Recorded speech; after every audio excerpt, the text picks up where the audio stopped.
ګرانو کتونکو السلام علیکم. زه محمد سلمان همدرد د حق غږ پښتو چینل خبري لنډیز کې ستاسو کوربه اوس تاسو پام را اړوم د مهمو خبرونو لنډیز ته. د پاکستان د بهرنیو چارو وزیر شاه محمود قریشي له طالبانو سره د افغان ځواکونو پر مبارزه نیوکه کړې او زیاته کړې ده چې نړیوال باید له دغې ډلې سره د افغان ځواکونو مبارزه ته پاملرنه وکړي. هغه ټینګار کړی چې د اوسني وضعیت لامل د جګړې لپاره د ارادې نشتوالی دی. ناټو په افغانستان کې د طالبانو له لوري وروستۍ تاوتریخوالي غندلې دي او زیاته کړې ده چې طالبان باید پوه شي چې که اوربند ونه کړي او سیاسي ډایالوګ له لارې ستونزه حل نه کړي نو هیڅکله به د نړیوالې ټولنې له لوري په رسمیت ونه پیژندل سي. ملګرو ملتونه وایي په ښارونو کې د بریدونو دې ودرول سي. د افغانستان لپاره د ملګرو ملتونو ځانګړي استازی دیبورا لاینز تېره ورځ له اشرف غني سره په لیدنه کې پر ښارونو د بریدونو له امله ملکیانو ته د لا ډېرو ناوړه زیان پر مخنیوي خبرې کړي.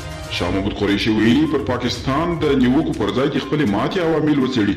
د پاکستان د بهرنیو چارو وزیر شاه محمود قریشي وایي نړیواله ټولنه دې پر پاکستان د نیوکو پر ځای د طالبانو پر وړاندې د افغان ځواکونو د ماتې عوامل وڅېړي او امریکا وایي ایران ته به د خپلو کړنو سزا ورکړي. د امریکا د بهرنیو چارو وزیر انتوني بلینکن په تازه څرګندونه کې ویلي ایران په نړیوالو اوبو کې سترو تیل او بار وړونکي بیړیو ته امنیتي ستونزې جوړوي او په اسرائیلو بیړۍ د وروستۍ چاودنې مسؤل هم ایران دی.